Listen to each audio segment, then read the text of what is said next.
एक बदनसीब लड़की की दर्द भरी कहानी। वैसे इस दुनिया में लड़की होना ही जीवन में काफी कठिन बना देते हैं और जब आप दिखने में अच्छे ना हो, पढ़ाई लिखाई में भी अच्छे ना हो, तो सोचिए कठिनाइयाँ का लेवल क्या होता होगा। संध्या बचपन से ही पढ़ाई लिखाई में कमजोर थी। रंग उसका सांवला था, नाक नक्शा भी बाकी लड़कियों की तुलना में इतना खास न था। ऊपर से भगवान ने भी दांतों की बनावट भी टेढ़ी मेढ़ी दी थी। जब संध्या छोटी थी तो बचपन में स्कूल के बच्चे चिढ़ाते थे। बड़ी हुई तो गली मोहल्ले के लोग उसे देखकर मुंह फेर लिया करते हैं।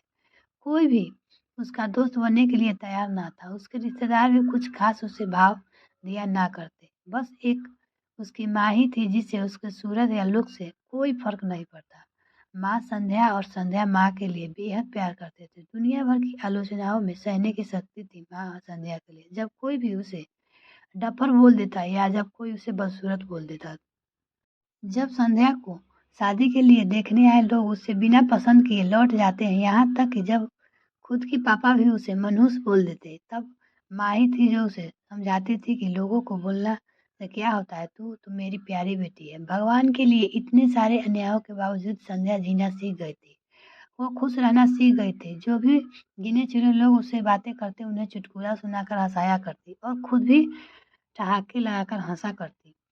इसके अलावा एक और ही बहुत बड़ी खूबी थी संध्या। उसे खाना बनाने में बहुत मज़ा आता था और ना ही सिर्फ खाना बनाने में मज़ा आता था, उसका बनाया खाना खाकर लोगों को जो स्वाद आता था वह उन्हें तृप्त कर जाते थे और उन्हें उसमें अपने आप से ही नहीं था। दुनिया में ठुकराए जाने के बाद उसने अपना सारा समय खाना की रेसिपी, किताबें, रेडियो शोज और टीवी चैनल को समर्पित कर दिए थे।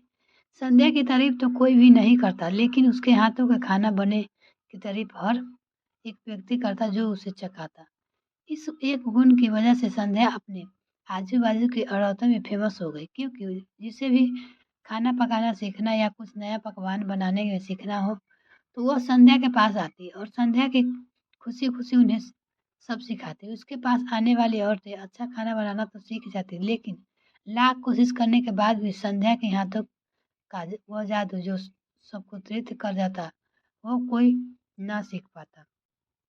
संध्या की जिंदगी इन्हीं उतार चढ़ावों के साथ कट रही थी। एक बार फिर से माँ बाप ने जीत और कोशिश कर एक फैमिली को संध्या को देखने के लिए मना लिया था और अगले दिन लड़का संध्या को देखने आने वाला था। संध्या इस बात की खबर होने पर वह दुखी और गुस्सा हो जाती थी कि बिना उसे पीछे पता नहीं क्यों माँ बाप लड़के को बुला लेते हैं और उसका मजाक बनवा देते हैं। माँ ने संध्या को समझाया था कि ऐसा ही होता है, कोई भी बेटी अपने माँ बाप के यहाँ हमेशा नहीं रहती और एक दिन शादी करके जाना ही पड़ता है। अगले दिन संध्या सुबह-सुबह ही लड़के वाले के आने से पहले ही सज संवर कर कहीं निकल गई थी। उस दिन लड़के वाले घर आकर माँ-बाप को बहुत खरी-खोटी सुनाकर गए थे।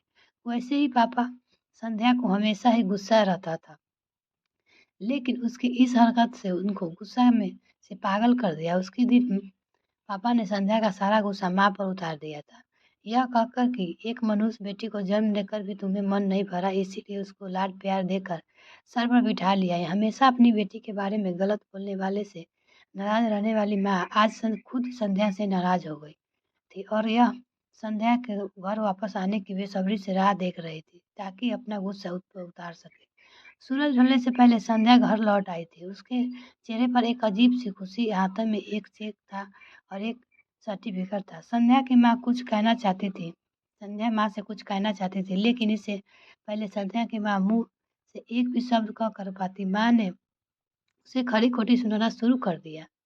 गुस्से में माँ बोलते बोलते इतना कुछ बोल गई कि संध्या कभी सपने में भी नहीं सोचा था। माँ ने कहा, बाकी सब लोग सही कहते तो तुम सच में मनुष्य हो, तुम्हारी वजह से हर कोई परेशान है। अच्छा होता कि तुम पैदा होते ही मर जाती, यह दिन ना देखना पड़ता। गुस्से में बरबराती और सब्जियां काट रही माँ ने एक बार फिर संध्या की तरफ नहीं देखा। संध्या माँ की बातों किसी पत्थर की मूरत की तरह सुन रही थी। पत्थर की ऐसी मूरत जिनके शरीर में ना तो जान हो ना, लेकिन आंखों में आंसुओं की धारा बह रही थी।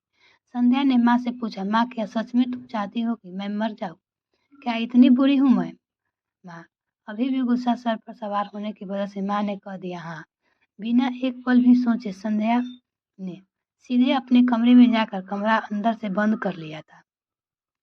1-2 मिनट के बाद गुस्सा थोड़ा शांत होने पर माँ ने अपनी गलतियों का एहसास हुआ तो संध्या के रूम की तरफ गई। उन्हें पता चला कि संध्या रूम को अंदर से बंद कर लिया है। गुस्से में कुछ ना कर पाए इसीलिए मानो तुरंत पापा को इस बात की खबर दी। दोनों ने काफ़ी दरवाज़ा खोलने की कोशिश की थी, लेकिन जब नाकामयाब रहे तो दरवाज़ा तोड़ दिया। अपने स्कार्फ से फांसी का फंदा तैयार कर संध्या पंखे में लटक रही थी। ज़्यादा वक्त नहीं हुआ था, सिर्फ बेहोश हुई थी। माँ पापा ने तुरंत उसे पंखे से अलग किया और बेड पर लेटाया। पापा ने तुरंत डॉक्टर को फ़ोन किया, तब माँ का भी ध्यान बेहोश पड़ी संध्या के हाथ में पकड़ी एक चिट्ठी और पास में पड़े एक 5 लाख का चेक। 5 स्टार होटल का शेफ नौकरी के लिए कन्फर्मेशन लेटर पड़ी, जो संध्या अपने हाथों में लाई थी। माँ और पापा वह चिट्ठी खोलकर पढ़ी, जिसमें उसे अभी-अभी लिखी थी कि चिट्ठी कुछ इस प्रकार थी। मम्मी और पापा, मैं जानती हूँ कि मेरे जन्म से लेकर आज के दिन तक मैंने ऐसा कुछ भी नहीं किया जिस पर आप सबको गर्व हो सके। लेकिन मैं आपको बताना चाहती थी कि आज मैं खाना पकाने के नेशनल लेवल कंपटीशन को जीत चुकी हूँ और यह 5 लाख का चेक मुझे प्रथम स्थान पर आने के लिए मिला था। जजिस को मेरा खाना इतना पसंद आया कि उन्होंने मुझे एक दिन बड़े होटल के बतौर मास्टर शेफ की नौकरी के लिए कन्फर्मेशन लेटर ही दे दिया था। पूरी दुनिया मेरे खिलाफ है, मुझे इस बात का कभी भी फर्क नहीं पड़ा था और ना ही बाबूजी की कड़वी बातों। मैंने अपने दिल पर ली थी, क्योंकि मैं जानती थी कि बाहर से सख्त है, लेकिन ही बाबूजी अंदर से मुझे प्यार ही करते हैं। प्यार ना करते होते तो बिना मांगे मुझे कपड़े, मिठाइयाँ, पटाखे ये सब ना ला कर देते। माँ का के प्यार को कोई क्या बयां कर सकते। मेरी माँ मेरे लिए सारी दुनिया थी। जब माँ के मेरे साथ होती तो मुझे किसी बात की परवाह न थी। मेरी माँ मेरी थी, इसीलिए मुझे किसी और की ज़रूरत ना थी। मेरी माँ मेरे साथ नहीं है तो मेरा इस दुनिया में साथ रहने की, इसीलिए आज दुनिया से अलविदा कहकर जा रही हूँ। मैं जानती हूँ कि आप कभी ना कभी भगवान को यह दुआ ज़रूर मांगी होगी कि अगले जन्म में मेरी जैसे औलाद ना मिले, लेकिन हमेशा यह प्रार्थना करती हूँ कि अगले जन्म में तो क्या, मेरे हर जन्म में मुझे तेरे जैसे ही माँ बाप पिता मिले। और आज भी यह प्रार्थना करती हूँ कि भगवान के पास जा रहे। चिट्ठी पढ़ते पढ़ते माँ और पापा सर के पांव तक पछताते हुए डूब गए थे और बेहोशी पड़ी संध्या के सर पर हाथ फेरते हुए फूट फूट कर रोने लगे। मिलते हैं फिर नेक्स्ट वीडियो में, तब तक के लिए बाय। तो अगर आप मेरे चैनल को अभी तक सब्सक्राइब नहीं किए तो प्लीज़ मेरे चैनल को जल्दी से सब्सक्राइब करें।